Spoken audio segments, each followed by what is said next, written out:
আপনার ভোটার কার্ডে কি ভুল আছে এবং আপনি দুশ্চিন্তায় আছেন যেহেতু সামনে এসআইআর আছে। আজকের ভিডিওতে আমরা দেখাবো কিভাবে আপনি আপনার ভোটার কার্ডের ভুল সংশোধন করবেন। সম্পূর্ণ অনলাইন পদ্ধতি স্টেপ বাই স্টেপ এখানে দেখানো হয়েছে। ভিডিওটা একদম স্কিপ করবেন না। শুরু থেকে শেষ পর্যন্ত ভালো করে দেখুন, স্টেপ বাই স্টেপ পদ্ধতির দেখানো আছে। তো ভোটার কার্ড সংশোধন করার জন্য আমরা অফিসিয়াল ওয়েবসাইট voters.eci.gov.in এই সাইটে গিয়ে রেজিস্টার করব। যদি আপনার সাইন আপ হয়ে থাকে তাহলে আপনি লগ ইন করতে পারেন।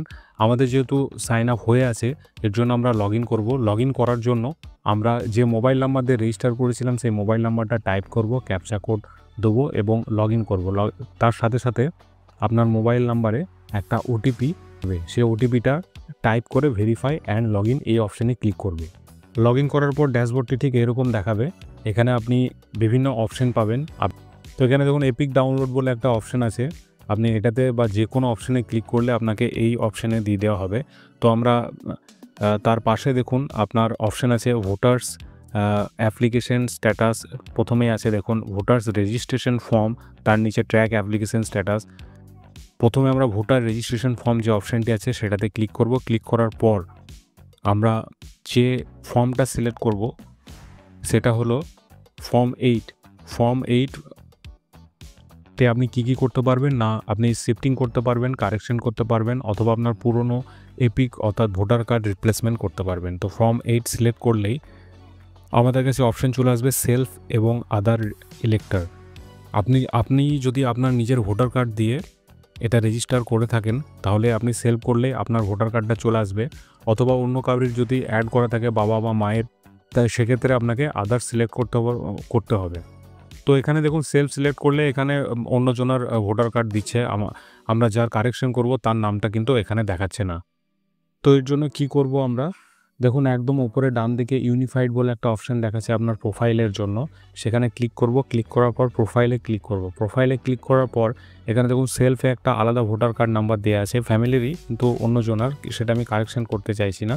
তার জন্য আমরা এখানে অ্যাড মেম্বার যে অপশানটি আছে সেই অপশানে ক্লিক করব। ক্লিক করার পর আপনাকে রিলেশন জানতে চাওয়া হবে, যে রিলেশন সেটা দিয়ে দিবেন। তারপরে এপিক নাম্বার দেবেন এবং চেক করবেন। চেক করলে আপনার ফার্স্ট নেম বা লাস্ট নেম এগুলো সব চলে আসবে এবং অ্যাড করে নেবেন।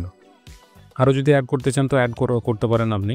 তো আমরা এখন অ্যাড করব না, আমরা শুধুমাত্র এটাকে কারেকশন করব। তো তার জন্য আমরা কোথায় যাব না, বাঁ দিকে দেখুন ভোটার রেজিস্ট্রেশন ফর্ম আছে, আবার সেখানে আমরা ক্লিক করব। ক্লিক করার পর ফর্ম 8 সিলেক্ট করব।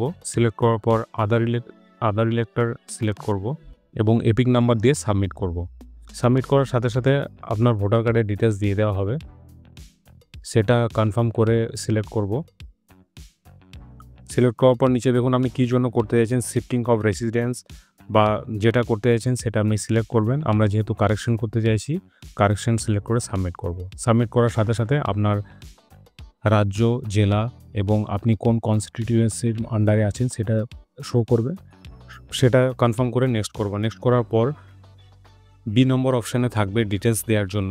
এখানে আপনার আধার নাম্বারটা অবশ্যই চেকবক্সে ক্লিক করে আধার নাম্বারটা দিয়ে দেবেন। তার নিচে মোবাইল নাম্বার আছে, মোবাইল নাম্বারটা সেলফ ক্লিক করে আপনার মোবাইল নাম্বারটা দিয়ে দেবেন এবং মেল আইডিটাও আপনি দিতে পারেন, বাধ্যতামূলক নয়, যদি থাকে তাহলে অবশ্যই দিতে পারেন। তো এটা দেওয়ার পর নেক্সট করব। নেক্সট করার পর আপনি যে সাবমিট অ্যাপ্লিকেশান করছেন সেটা অলরেডি সিলেক্টেড থাকবে, এটাতে কিছু করার দরকার নাই। Application for correction of entities in existing roll, এটাতে আপনি যা কারেকশন করতে চাইছেন, যদি আপনি রিলেশন টাইপ কারেকশন করতে চান সেই চেকবক্সে ক্লিক করবেন। রিলেটিভস নেমে যদি আপনি কারেকশন করতে চাইছেন, পিতা বা স্বামীর নাম কারেকশন করতে চাইছেন সেটাতে ক্লিক করতে পারেন। ফটো যদি আপনার মনে হয় যে অনেক পুরনো ফটো চেঞ্জ করতে চান সেটাতে ক্লিক করতে পারেন। তো আমরা আজকের যে অ্যাপ্লিকেশানটা করছি শুধুমাত্র date of birth or age এইটা আমরা কারেকশন করব। তার জন্য এটা সিলেক্ট করে আমরা ডেট অফ বার্থ, যেটা সঠিক ডেট অফ বার্থ সেটা আমরা এখানে টাইপ করব। আপনি নাম, অ্যাড্রেস, মোবাইল নাম্বার, জেন্ডার সব কিছু কারেকশন করতে পারেন। তার জন্য আপনাকে সাপোর্টিং ডকুমেন্টস সেইভাবে দিতে হবে।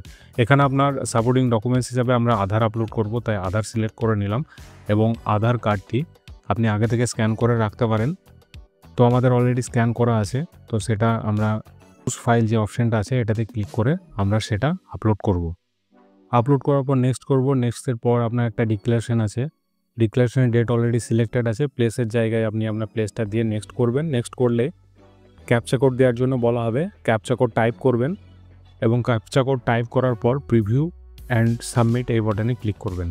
তো এখানে দেখুন আপনার ফিল করা অ্যাপ্লিকেশানটা শো করছে। একদম নিচের দিকে চলে আসবো, আপনি একবার চেক করে দেখে নিতে পারেন সব সঠিকভাবে ফিল করেছেন কিনা। যদি কোথাও ভুল থাকে তাহলে আপনি কিপ এডিটিং এই অপশানে ক্লিক করে আপনি এডিট করতে পারেন পুনরায়।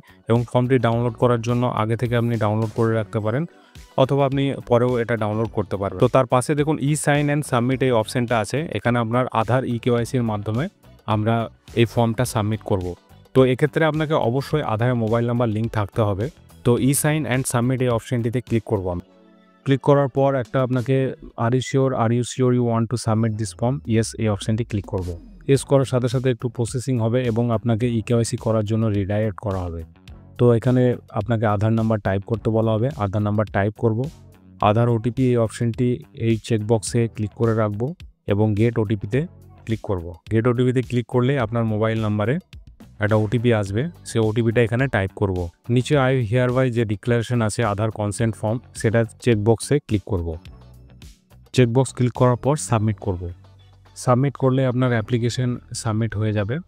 এবং নিচে দেখুন ডাউনলোড অ্যাকনোলেজমেন্ট, এটা আপনি ক্লিক করে ডাউনলোড করে রাখতে পারেন, ভবিষ্যতে কাজে লাগবে এটা।